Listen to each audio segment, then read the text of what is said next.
ധർമ്മസ്ഥലയിലെ കൂട്ടക്കൊലപാതകത്തിൽ ശുചീകരണ തൊഴിലാളിയുടെ മൊഴിയെടുപ്പ് നടക്കുകയാണ്. കോടതിയിൽ ഹാജരാക്കിയ തലയോട്ടിയിലെ മണ്ണ് പ്രത്യേക അന്വേഷണ സംഘം പരിശോധിക്കും. അന്വേഷണ സംഘം ധർമ്മസ്ഥലയിലെ മണ്ണും പരിശോധിക്കുന്നുണ്ട്. ധർമ്മസ്ഥലയിലെ മണ്ണ് നീക്കിയുള്ള പരിശോധന തിങ്കളാഴ്ച നടത്തും. ക്ഷേത്ര പരിസരത്ത് എവിടെയൊക്കെയാണ് മൃതദേഹങ്ങൾ കുഴിച്ചിട്ടത് എന്നത് സംബന്ധിച്ച് ശുചീകരണ തൊഴിലാളി അന്വേഷണ സംഘത്തിന് കൃത്യമായ മൊഴി നൽകിയിരുന്നു. ക്ഷേത്ര പരിസരത്തെ 3 കിലോമീറ്റർ ചുറ്റളവിലെ വനമേഖലയിലും ധാരാളം മൃതദേഹങ്ങൾ കുഴിച്ചിട്ടു എന്നും ഇയാൾ വെളിപ്പെടുത്തിയിട്ടുണ്ട്. അന്വേഷണ സംഘം തങ്ങളുടെ പ്രത്യേക ഹെൽപ്പ് ഡെസ്ക് ഓഫീസ് ബെൽത്തങ്ങാടിയിൽ തുറന്നിട്ടുണ്ട്. 2003 ധർമ്മസ്ഥലയിൽ വെച്ച് കാണാതായ അനന്യ ഭട്ടിന്റെ തിരോധന കേസും ഈ പ്രത്യേക സംഘം അന്വേഷിക്കും. DGP പ്രണബ് മോഹന്തിയുടെ നേതൃത്വത്തിലുള്ള അന്വേഷണ സംഘമാണ് ധർമ്മസ്ഥല കേസ് അന്വേഷിക്കുന്നത്. അതിനിടെ അന്വേഷണം തുടങ്ങുന്നതിന് മുന്നേ തന്നെ DCP സൗമ്യലത അന്വേഷണ സംഘത്തിൽ നിന്നും പിന്മാറിയത് വലിയ ചർച്ചയായിരുന്നു. വ്യക്തിപരമായ കാരണങ്ങളെ തുടർന്നാണ് താൻ പിന്മാറുന്നത് എന്നാണ് സൗമ്യലത പറഞ്ഞത്. എന്നാൽ പ്രത്യേക അന്വേഷണ സംഘത്തിൽ നിന്ന് ആരും പിന്മാറിയിട്ടില്ലെന്ന് പോലീസ് പറയുന്നു. കോടതിയുടെ നിരീക്ഷണത്തിലുള്ള അന്വേഷണമായതിനാൽ ആർക്കും ഇതിൽ നിന്നും പിന്മാറാൻ കഴിയില്ല എന്നാണ് പോലീസ് പറയുന്നത്. 1998-നും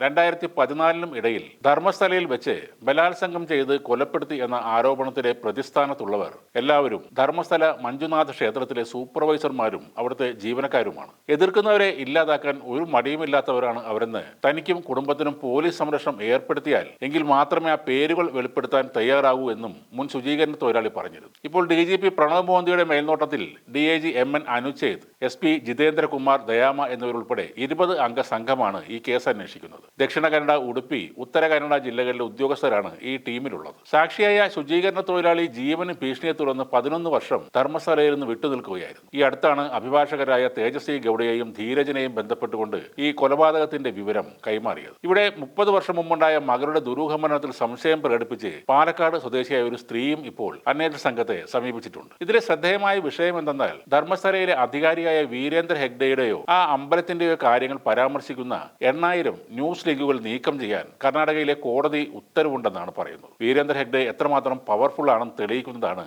ഈ സംഭവം.